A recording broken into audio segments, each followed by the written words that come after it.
Well, welcome back to Texas Stadium here in Dallas. We might be closing out this building with Monster Energy, AMA Supercross, and FIM World Championship. We're not sure if we'll be back here next year or in the new place in Irving that they're building for the Cowboys right now. We do know that Supercross will definitely be back in Texas next year in Dallas, and the people here definitely want it to be because it was good racing tonight.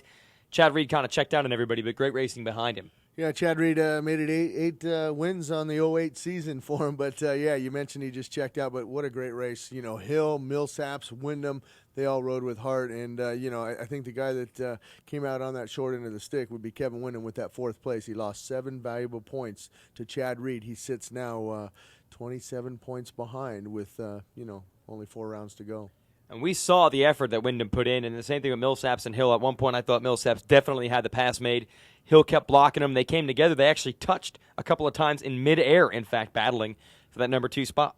Yeah, Hill actually had that tire marks up on his left shoulder, and I think at one point, you know, when you're behind there and you're Kevin Wyndham, you think, oh, these guys are going to come together. Great, I'm going to get up into second place, and I'll only lose 3 points. It'll be 23, but unfortunately those guys, they rode tough. I mean, Hill finished up second, and Millsaps got the final podium spot with third, and Wyndham settled for that, you know, fourth, which is 18 points. Chad Reed gets the maximum 25 points. There you go, 7 points.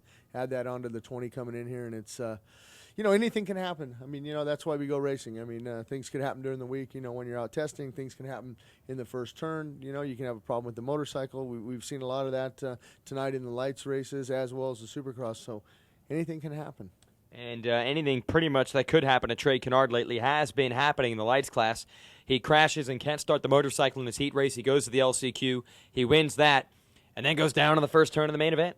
Yeah, he had problems. I mean, you know, all night, and that just sort of shows the adversity of that kid to be able to come back after a carbon copy finish for the top 4 finishes in Minnesota. You got, you know, Grant coming in that second spot. You know, of course, Villapoto wins again. Martin Davalos, he had a rough night. He went down his heat race. He had to come through that last chance race also to get in the main event. And then finishing up 4th, Trey Kennard, what can you say? I mean, the kid, he just knows how to battle back. And, you know, we'll see what happens. You know, Villapoto did cut into his point lead. You know, he was 24 down. He brought it down 7 more points.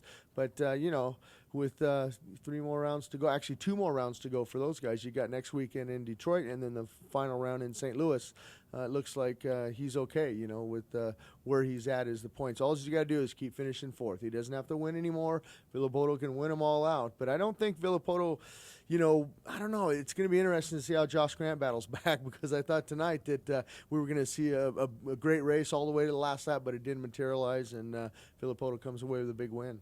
Yeah, absolutely. And you know that if Kennard can't get in there and battle Villapoto, the Torco Honda team would love for Grant to get in there, steal some points in Villapoto, and try to nail down a championship. They haven't won one of these since Preston did it a long time ago.